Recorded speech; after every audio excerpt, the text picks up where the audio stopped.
Hello, my dear students. You are watching Brain Master Spoken English. Today, I shall teach you a new lesson on how to remember the words. Word को कैसे याद रखा जाए। बहुत सारे word हैं, dictionary में हैं, और बहुत सारे वर्ड हैं जो यूट्यूबर्स भी कहते हैं। क्या इस तरह आप एक एक वर्ड को याद रख सकते हैं? नहीं। Sometimes you like to cram or learn by heart the words. कभी कभी आप क्रैम करते हैं, रट्टू तोता कहते हैं, रटते हैं वर्ड को, और लर्न बाय हार्ट, फिर दिल से भी पढ़ते हैं वर्ड को, वो वर्ड याद नहीं रहता। After cramming you forget the words. Cramming के बाद में, यानी कि रट्टू तोता कहते हैं, रटने के बाद में भी आप फॉरगेट द वर्ड्स, आप वर्ड को फॉरगेट करते हो। व्हाई?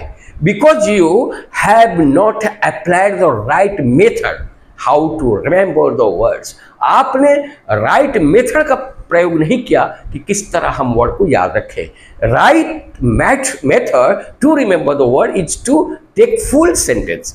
ये है राइट मेथड कि आप कोई वर्ड को याद करना चाहते हैं तो पहला फुल सेंटेंस को लीजिए। The sentence itself tell you the meaning of the words that would be easy for you to remember. वही सेंटेंस आपको खुद ब खुद कह देगा कि ये वर्ड का मीनिंग क्या है, जिससे आपको याद रखने में आसान हो जाएगा। Now I am going to take a few sentences to explain the words. मैं एक एक करके कुछ सेंटेंस ले रहा हूं जो सेंटेंस से एक्सप्लेन करूंगा द वर्ड को। Remember, all the sentences have been taken from a prolific author Bankim Chandra Chattopadhyay, Rajmohan स्वाइप। जितने वर्ड्स या जितने सेंटेंस में वर्ड्स हैं मैं इस्तेमाल करूंगा, याद रखना है कि ये सब वर्ड ऐसी नहीं है। All these words are taken from, किससे लिया गया? एक मशहूर ऑथर जो हमारे बंकिम चंद्र चट्टोपाध्याय थे, उनके राइटिंग से, राजमोहन स्वाइप में है। चले पहला एक सेंटेंस लेते हैं, छोटा sentence. The summer heat was gradually abating. अब देखिए, समर हीट वॉज ग्रेजुअली, आहिस्ते आहिस्ते एबिटिंग। एबिटिंग का मतलब होता है, अब देखिए, एबिटिंग, लेसनिंग और to reduce in amount, in intensity और डिग्री में कम होना। आप इसको इस्तेमाल कहीं कर सकते हैं।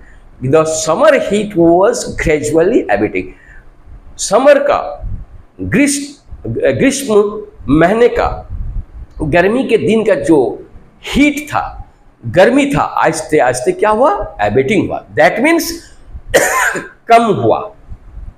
नेक्स्ट एक जब बड़ा सेंटेंस है, बहुत अच्छे अच्छे वर्ड्स इसमें देखिए।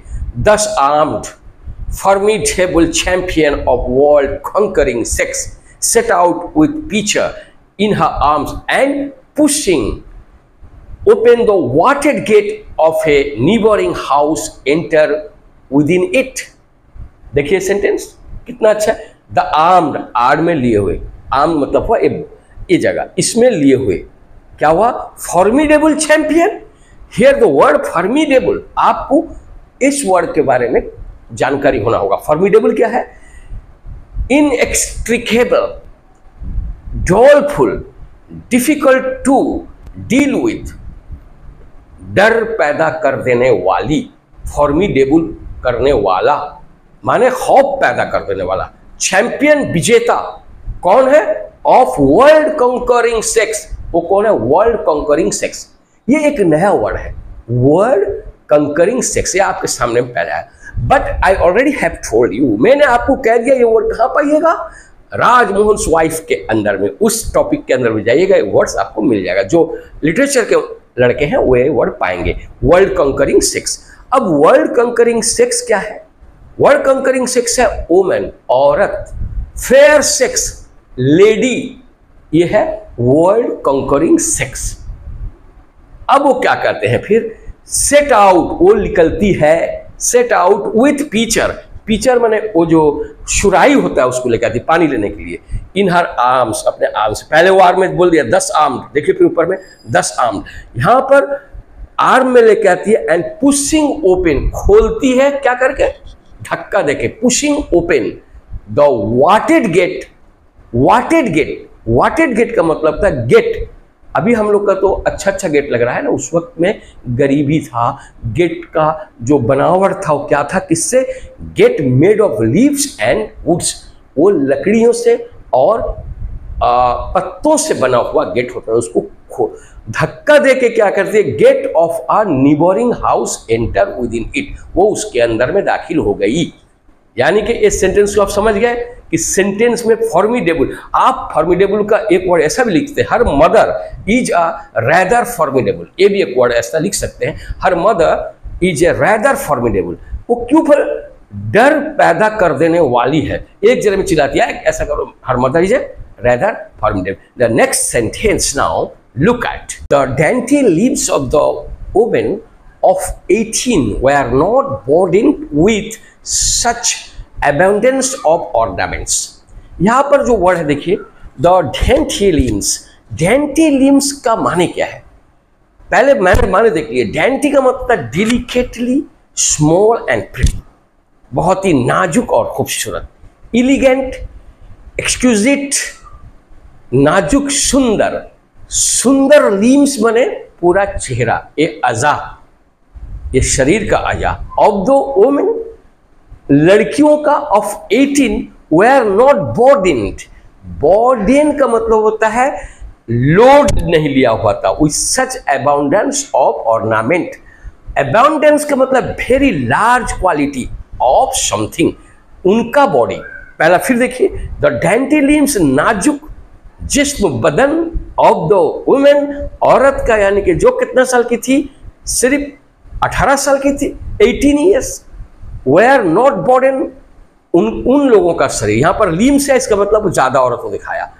बॉर्डन था किससे? नहीं था, ज्यादा से ज्यादा ऑर्नामेंट से। बहुत अच्छा सेंटेंस। नेक्स्ट सेंटेंस देखिए, फिर बंकिम चंद्र चट्टोपाध्याय लिख रहे हैं, सम सॉरो और deep anxiety had dimmed the luster of her fair complexion। देखिए वर्ड कितना अच्छा वर्ड है, देखिए, some sorrow और deep anxiety। deep anxiety concern, botheration, concern नहीं तो बदरेशन, न तो होता अनईज, चिंता। some sorrow और deep anxiety, कुछ sorrow यानी गम, had dimmed। डिम्ड का मतलब देखिए, हम कहते हैं लाइट डिम हो रहा है, यानी कि रोशनी कम रहा है। यहां पर डिम्ड, यहां पर वर्ब किया गया है डिम्ड, यानी कि यहां पर चेहरे का इस्तेमाल किया गया, उनका चेहरा। डिम्ड फेस टर्न डार्क, उनका चेहरा जो है, फेस जो था टर्न डार्क, यानी कि हल्का से डिम हो गया था। फेड और डल का इस्तेमाल होता है। फिर उसके बाद वो कहते हैं dim the lustre of her fair complexion. Lust, lust, यहां पर लस्ट का माने देखिए, शीन, ग्लश, शाइन और ब्राइटनेस, रेडियंस और ग्लेज, वो जो चमक था उनके चेहरे का। लस्टर का होता शीन यानी कि चमक, उनका जो चमक था डिम हो गया था। ऑफर फेयर कॉम्प्लेक्शन, उनके फेयर कॉम्प्लेक्शन से। फेयर कॉम्प्लेक्शन, फेयर माने उनका जिस्म गोरा था, वो गोरी लड़कियां थी, यानी कि खूबसूरत चेहरे से वो रंग उड़ गया था। लस्टर, चमक जो था वो डिम हो गया था। उल्टा देखिए, लस्टर डिम हो गया था, किससे? एंजाइटी से। अब समझ में आ गया जो औरतें थी। नेक्स्ट एक बहुत अच्छा लाइन लिख रहे हैं, the rays of the setting sun has vanished from the coconut palms. हम वैनिश का मतलब देखिए, यहाँ पर वैनिश का मतलब सबसे ज्यादा पढ़ते हैं गायब हो जाना, गायब हो गया, वैनिश। लेकिन यहां वो लिखने वाले कितना बेहतरीन से लिखते हैं, the rays of the setting sun had vanished, यानी कि गायब हो गया। कहां से? फ्रॉम द, वैनिस्ड मतलब होता है डिसअपियर, यहां लिख दिया हम डिसअपियर, गायब हो गया फ्रॉम द कोकोनट पाम। वो नारियल का जो पाम था, वो जो पत्ता था, उससे आस्ते आस्ते क्या था? खत्म हो गया। सूरज का किरण, क्योंकि द रेज जो था, रेज का मतलब होता है किरण ऑफ द सेटिंग सन, डूबते हुए सूरज का किरण हैड वैनिश्ड, वैनिश हो गया ऊपर में, किसके, नारियल के पेड़ के ऊपर पत्ते में जो था वो वैनिश हो गया, यानी कि अंधेरा हो गया। इससे यहाँ से पता चलता है कि आप जो वर्ड का इस्तेमाल करते हैं वैनिश, तुम्हारे मुंह का रंग अचानक अभी क्या डल हो गया क्यों, और ऐसा भी कह सकते हैं तुम्हारा हंसी साथ साथ वैनिश्ड क्यों हो गया। आप क्या करते हैं, एक वर्ड को याद करते हैं, उससे क्या होता है आपको बहुत डिफिकल्ट होता है। अगर आप सेंटेंस को देख लीजिएगा तो आपका वर्ड अल्टीमेटली जब आप बोलने लगेंगे वो आ जाएगा। अब जो मैं वर्ड्स का यहाँ पर याद करने का फॉर्मूला बताया वो यही फॉर्मूला है। आप क्यों ना पेपर पढ़िए, पेपर में एक सेंटेंस पूरा उतारिए, वो सेंटेंस में वर्ड का माने क्या है। Otherwise whenever you are going to write down something, जब कुछ लिखते हैं वो वर्ड आप नहीं लिखते, डरते हैं कि यहाँ लिखने से मेरा गलत हो जाएगा, बट ऐसा नहीं है। So this is the way और method how to remember the words. और मैं इसी तरह अभी राजमोहन्स वाइफ का और भी कुछ वर्ड्स है जो आपको बतला दूंगा, क्योंकि आप जब उस टेक्स्ट में जाइएगा ग्रेजुएशन में या और किसी जगह पढ़िएगा तो आपको अचानक याद आ जाएगा कि ये वर्ड यहाँ लिखा हुआ था। और सबसे बड़ी दुख की बात है कि अब तक आप मेरे चैनल को सब्सक्राइब नहीं कर रहे हैं। सब्सक्राइब कीजिए और बेल आइकॉन को भी दबा दीजिए, इससे आपके मोबाइल का कुछ नहीं होने वाला है और मेरी मेहनत का यही आपको तो फल देना है। मैं इतना कहकर अब आपसे जुदा हो रहा हूँ, फिर एक इस तरह वीडियो और लेसन लेकर आऊँगा। Thanks a lot.